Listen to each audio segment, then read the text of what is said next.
Welcome, dear listener, to a journey into the heart of Regency England, to a time of grand estates, societal expectations, and the intricate dance of love and marriage.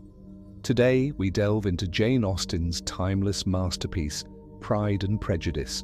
Our story unfolds in the quaint countryside village of Longbourn, home to the Bennet family.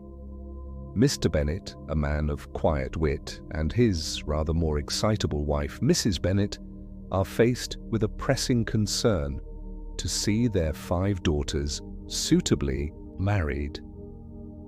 For in an era where a woman's prospects were so tightly bound to her husband's, a good match was paramount.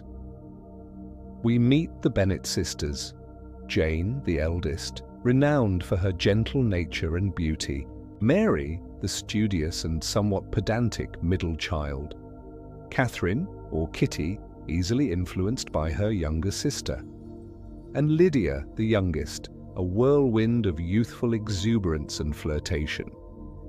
But at the heart of our tale is the second daughter, Elizabeth Bennet. Clever, spirited, and possessed of a sharp wit and an observant eye, Elizabeth is not one to swoon at the first sight of a fortune or a handsome face. She seeks something more, a genuine connection, a meeting of minds. The arrival of a wealthy and eligible bachelor, Mr. Charles Bingley, at the nearby Netherfield Park sends ripples of excitement through the local society, and particularly through Mrs. Bennet. Bingley is charming, amiable, and, most importantly, single. He is soon captivated by the lovely Jane Bennet, and their mutual affection blossoms with a sweetness that seems to promise a swift and happy union. Accompanying Mr. Bingley is his close friend, Mr. Fitzwilliam Darcy. Darcy is even wealthier than Bingley, with a vast estate in Derbyshire called Pemberley. He is undeniably handsome, tall and distinguished, but where Bingley is all warmth and openness, Darcy is perceived as proud, aloof and disdainful of the local society. At their first public appearance, a local ball, he famously slights Elizabeth, remarking that she is tolerable but not handsome enough to tempt him. Elizabeth, with her keen sense of self-worth, is understandably offended.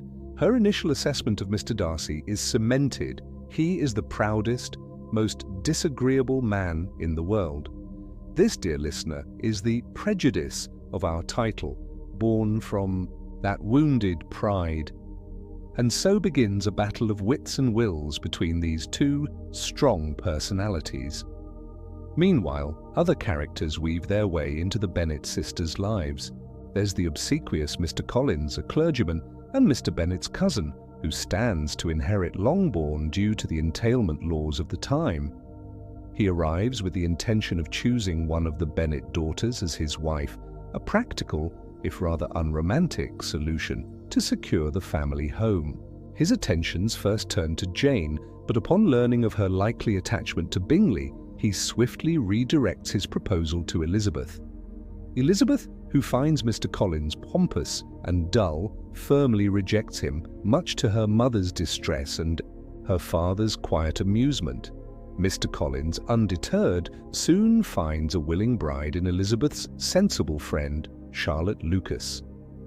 Charlotte, pragmatic and perhaps a little world-weary, accepts Mr. Collins for the security he offers, a decision that Elizabeth struggles to comprehend.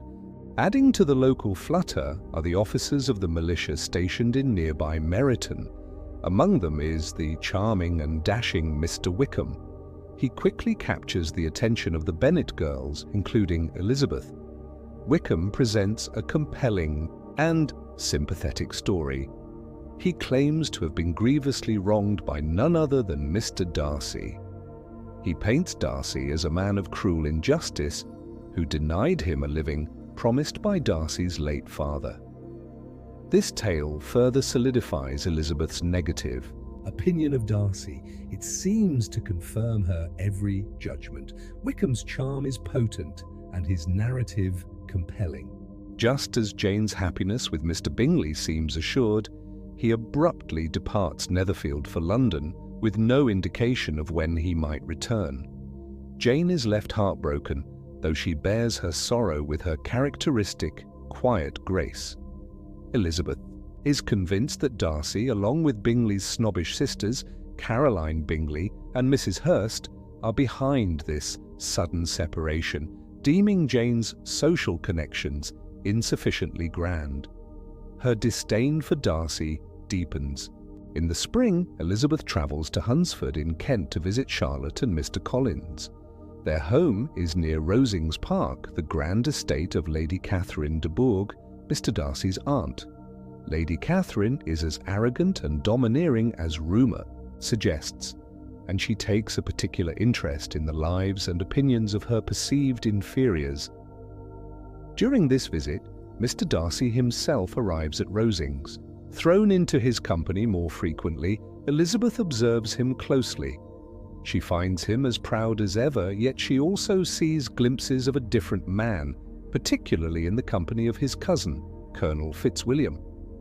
Then comes a moment that turns Elizabeth's world upside down. Mr. Darcy, against all expectation, makes a proposal of marriage. But his proposal is far from romantic. He speaks not of love, but of how he has struggled against his better judgment, his sense of her inferior family connections, and the degradation this alliance would represent. He declares his love for her, yes, but it is couched in terms that highlight his immense pride. Elizabeth, understandably incensed by his insults to her family, and still believing Wickham's accusations, unleashes her fury. She tells him he is the last man in the world whom she could ever be prevailed on to marry.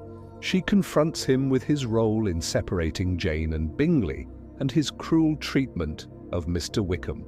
Darcy, though visibly angered, receives her accusations with a chilling composure. The next day he hands her a letter. This letter, dear listener, is a turning point. In it, Darcy addresses Elizabeth's accusations. He reveals the truth about Mr. Wickham.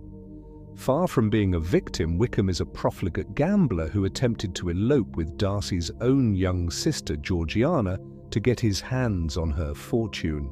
Darcy's intervention saved Georgiana from ruin. He also explains his reasons for separating Bingley and Jane. He admits he believed Jane's affections were not as deep as Bingley's, and he was concerned by the impropriety of some members of the Bennet family, particularly Mrs. Bennet and the younger sisters.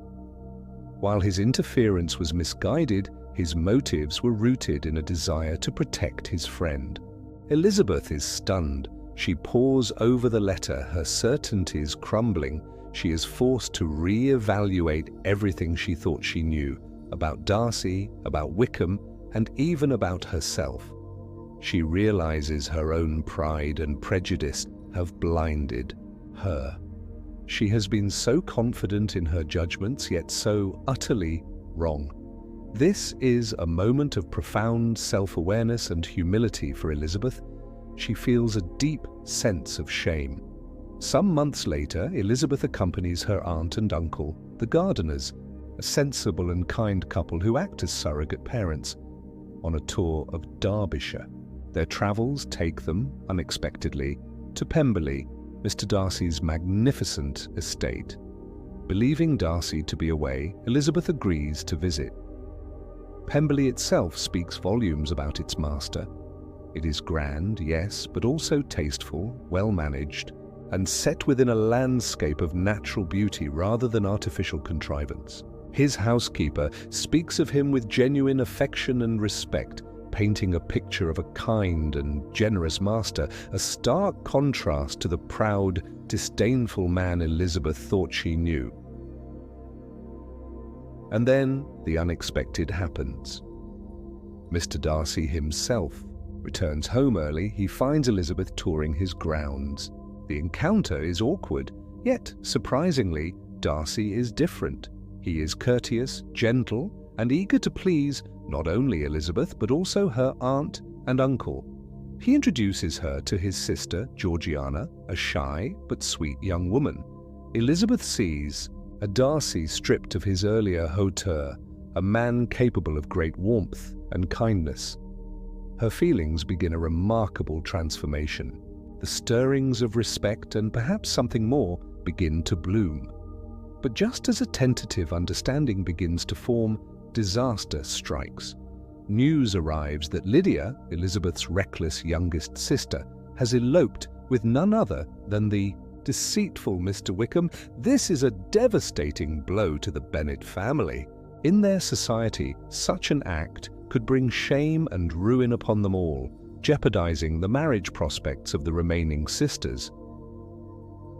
Elizabeth is distraught, believing that this scandal will irrevocably damage any chance of a future with Darcy. She is certain he would never wish to ally himself with a family so disgraced.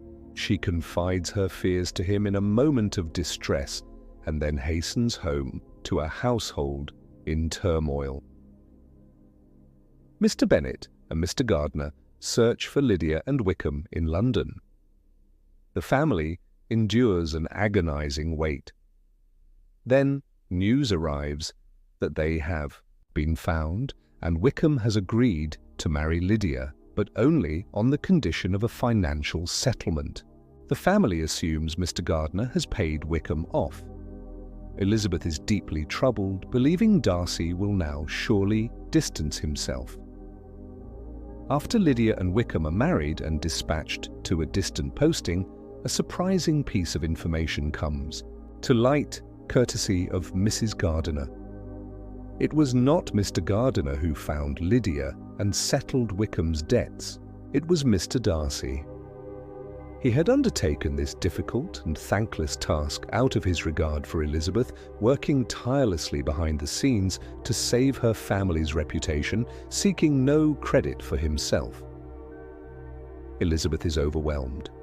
This act of quiet generosity, of profound integrity, completely shatters her remaining prejudices. She now sees Darcy for the truly noble man he is, a man who has overcome his own pride and who has demonstrated his love through selfless action.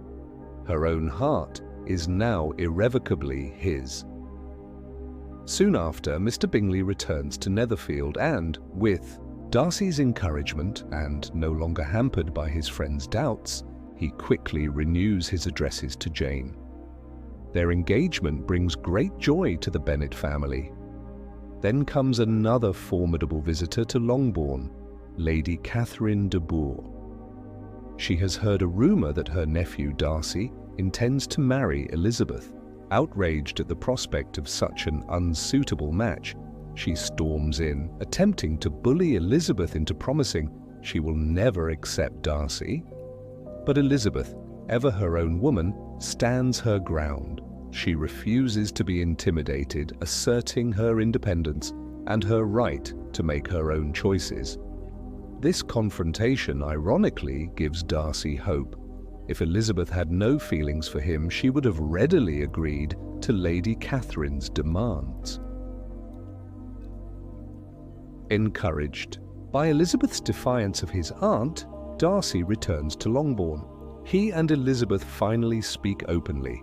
He confesses that her reproaches during his first disastrous proposal had a profound effect on him, forcing him to confront his own arrogance and shortcomings. He thanks her for teaching him humility. Elizabeth, in turn, expresses her gratitude and her own transformed feelings. With pride vanquished and prejudice overcome, they acknowledge their love for one another.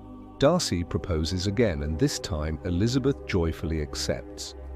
Their union, like Jane and Bingley's, is one of true affection and mutual respect.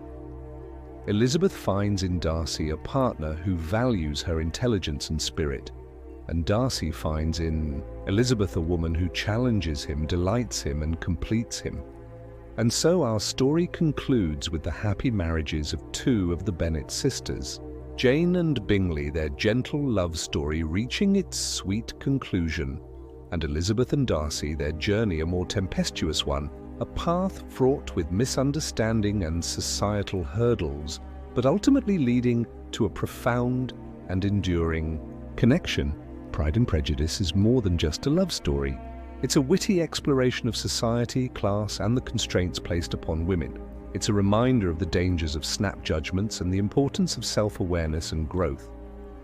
It teaches us that true understanding, both of ourselves and others, is essential for happiness, and that love can indeed conquer even the most stubborn pride and the most deeply ingrained prejudice.